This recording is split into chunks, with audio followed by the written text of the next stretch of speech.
Hello and welcome back to Roxanne's House of Obsessions. We are talking about none other than House of the Dragon Episode 2 that premiered last night, August 28th, 2022. I'm going to talk to you about my top 5 moments from this series, and we're going to dive right into my number 5. It's going to be when Sir Hightower becomes the Lord Commander of the Kingsguard. Now, Sir Hightower has become clearly one of my favorites in this series. He has been such an interesting take. He has taken Rhaenyra under his protection, and a lot is at stake with that, because if something is to happen to Rhaenyra, he would be the one to die. And in this episode, the current Lord Commander, Redwyn, he ends up dying of old age, and they soon want to anoint a new Lord Commander of the Knights of the Kingsguard. And easily chosen is Sir Harold Westerling, none other than Princess Rhaenyra Targaryen's own bodyguard, and he is really up for the job. However, it's gonna be a lot to be Lord Commander. If anything is to happen to the king or princess, he is the one to be looked at and blamed. So I'm nervous for him, but I am really excited for him as well, because this is a big position and a big shoes to fill, and something like that is gonna happen and be really big in the future, I believe. So really looking forward to seeing how that happens. In my number 4 spot is going to have to be that we saw finally Crab Feeder and these pirates that we have been talking about. Now, we see in the meeting, learning that Sir Harold is going to be Lord Commander, that Corlys Valerian storms in, and it's because they have been attacked by Crab Feeder and the pirates on stepstones. Now, these stepstones are incredibly close to Driftmark, where Corlys Valerian is at. That is where he makes his money. That is where he, holds the ship, these shipping lanes, and that's how they kind of transfer goods from Essos to Westeros. So it is a very important area. However, the king pays no mind to it. He knows that it's a big deal, but he doesn't want to fight in a war. He thinks wars are too expensive, and they're not allowed to be intertwined with this Essos, because they are a part of this triarchy, which is a 3 main free cities that have ruled over and have given tons of money and trade, things like that. And if you interrupt that, you're going to cause a war between Essos and Westeros. And I get the dilemma that King Viserys is in. However, I totally side with Corlys Valerian. Like, you have to do something. Like, the fact that the king's not doing anything is a big problem. Plus, we get to finally see who Crab Feeder is, and he is this man in a mask who is tainted by Grayscale. And as you know, in Game of Thrones, Jorah Mormont was tainted by Grayscale as well, and it was incredibly hard to remove. Samwell Tarly had to remove it for him, which was one of the very few success stories of Grayscale, my bad. And it's honestly incredibly fascinating that this guy is going around killing all these people, feeding them the crabs and stuff, this insane amounts of chaos, and he's kind of just getting away with it. So I'm really interested to see more of him. I know in the next episode we're definitely getting more of him, because we saw in the preview, and we're definitely going to see a lot of action taking place, which I'll get to in my other numbers. So my number 3 spot has to be when King Viserys wants to marry someone, and he announces none other than Alison Hightower, who happens to be his daughter's best friend.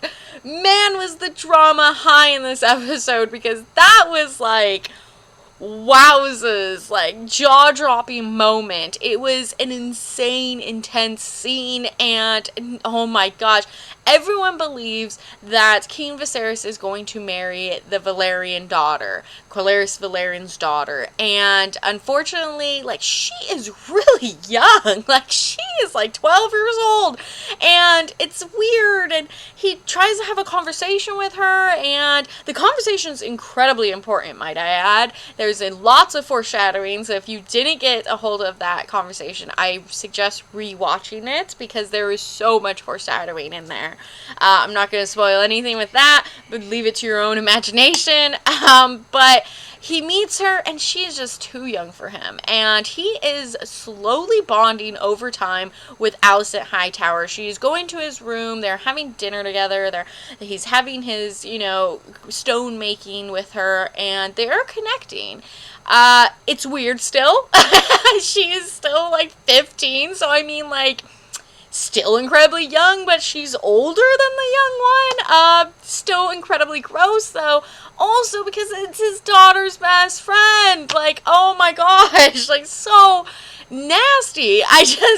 This at this meeting is such a shock to Rhaenyra, because she is finally bonding with her dad over the loss of her mother, and she realizes it's the king's duty to remarry, and I'm okay with you marrying the Valerian girl.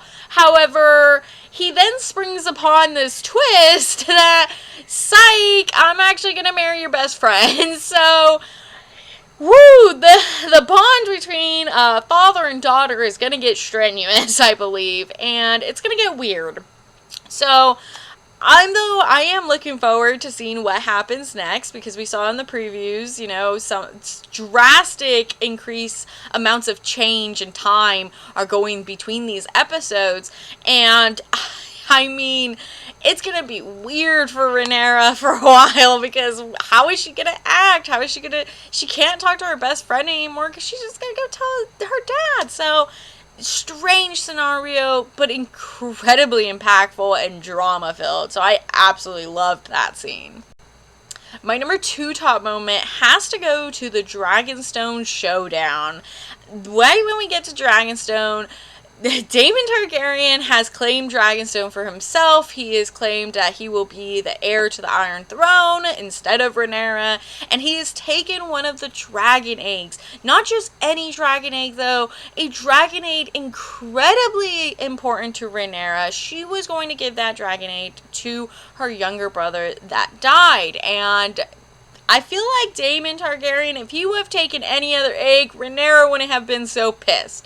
But since he took that egg, it just created this mass amount of a showdown. Viserys wants to go down there. However, he's stopped by Hightower, and Hightower's like, no, you're being too insane right now. I'll go down for you, which is even crazier of an idea, because let's be real, I feel like Damon Targaryen would have just wiped out the Hightower, and that would have been it.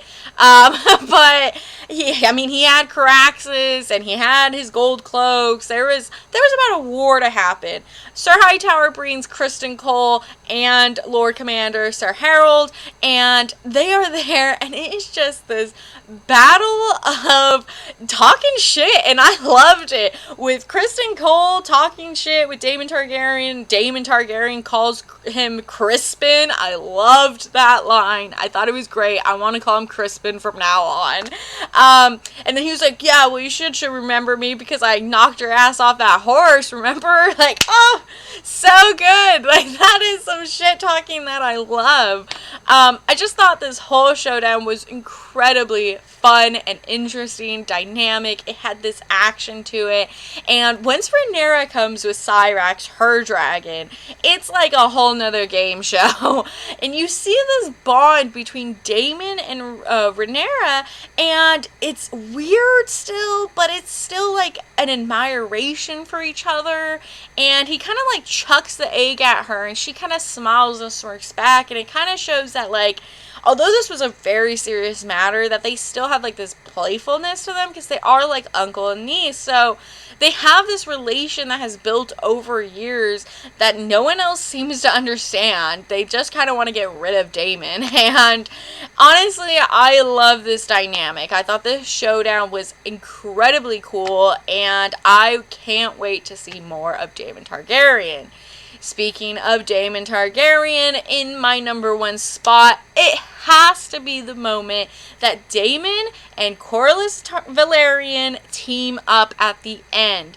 Clare is tired of King Viserys' shit. He won't help with the pirates. He's not gonna marry his daughter. And he's like, I'm done. So he goes to Damon Targaryen for help. He asks him, hey, will you help me get rid of these pirates? This crab feeder guy, he essentially is just making a mess of my place. And if he does that and succeeds, I'm not going to have any money. I'm not going to have any ships. My house is going to be destroyed. I need your help. And although Damon Targaryen's like a little like, hey, don't shit talk my brother, but I'll help you, is a really interesting take, because he doesn't want to be seen as, you know, treason or against the house or against the king or anything. He just wants to help these people. And it's interesting because Damon's been kind of seen as like this wild card. He's been seen kind of as almost a villain in a sense, but yet he is going to help Corlys Valerian to help save his house. And I find that incredibly interesting. Also, this episode has made it incredibly clear that nobody is the good guy. Nobody is the bad guy. There are so many factors to everything. Although Corlys Valerian, you know, seems like this good guy trying to help out these houses and stuff, he still was trying to marry off his 12-year-old daughter to this old king, you know? Like, that's weird. And all these other people seem to have these other agendas and they want power, especially who I believe is the main villain of the show, Otto Hightower. He now is so happy that the king wants to marry Alison, his daughter, because that just gives him even more power. Not only do the Hightowers essentially rule Old Town, but now he's the right hand of the king, and his daughter is going to marry the king. Like, it's insane amount of drama and impactful this show has been.